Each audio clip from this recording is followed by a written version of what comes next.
But நேத்து ராஜஸ்தான் கூட சென்னை தோத்த அப்புறம் வந்து தோல்விய பத்தி நீங்க என்ன நினைக்கிறீங்க அப்படின்னு சொல்லிட்டு ருத்ராஜ் கிட்ட கேட்கும்போது, ஜஸ்ட் ஒரு 6 அடிச்சிருந்தா வின் பண்ணியிருப்போம். பக்கம் வந்து விட்டுட்டோம் அப்படின்னு சொன்னாங்க. அதுக்கப்புறம் இந்த தோல்வியில நீங்க முக்கியமான காரணமா பார்க்கறது என்ன?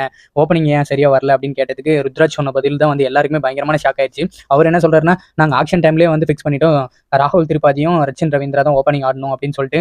ஸோ ஃபேன்ஸ் எல்லாம் இத கேட்டதும் பயங்கர டென்ஷன் ஆயிட்டாங்க. ராகுல் திரிபாதி ஆடுற ஆட்டத்துக்கு இவங்கள ஓப்பனிங் வச்சுன்னு ஒண்ணுமே பண்ண முடியாதுன்னு சொல்லிட்டு பயங்கரமான கடுப்பாயிடுச்சு. இன்னொன்னு என்ன சொல்றாருன்னு பார்த்தீங்கன்னா, வேற என்ன ரீசன்லாம் இருக்கு நீங்க தோத்ததுக்கு அப்படின்னு கேட்கும்போது, ஃபீல்டிங் சரியில்ல. ஃபீல்டிங் நல்லா பண்ணியிருந்தா ஒரு 10 to 15 ரன்ஸ் சேவ் பண்ணியிருக்கலாம் அப்படின்ற மாதிரிலாம் சொன்னாங்க. பட் ஆனால் ஒட்டுமொத்தமாக சென்னை ஆடினதை பார்த்து ஃபேன்ஸாக நாம என்ன வந்து பார்க்குறோம்னு பார்த்தீங்கன்னா, ஓப்பனிங் என்னைக்கு சேஞ்ச் பண்ணுறீங்களோ அன்னைக்கு தான் வந்து உருப்பட முடியும். டாப் ஆர்டரில் ரன் அடிக்க முடியாமல் ஃபினிஷிங்கில் வந்து நீங்கள் எவ்வளோ ரன் கொடுத்தாலும் ரன் அடிக்க முடியாது. ஸோ ஓப்பனிங் தயவு செஞ்சு ரச்சின் ரவீந்திராவோட டெவன் கான்வே ஆடினா செம சூப்பராக இருக்கும் அப்படின்னு சொல்லிட்டு எல்லாரும் ஃபேன்ஸும் நினைச்சிட்டு இருக்காங்க.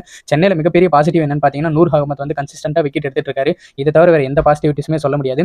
ஸோ 2010 இருந்த சென்னை டீமுக்கும் இப்போ இருக்கிற சென்னை டீமுக்குமே ஏணி வச்சா கூட எட்டாது. அப்போலாம் லாஸ் ஆகிற மாதிரி அப்படி இருந்தால் வின் பண்ணுறதுக்கு என்ன பண்ணணுமோ அதெல்லாம் யோசிப்பாங்க. இப்போ எல்லாமே மாறிடுச்சு.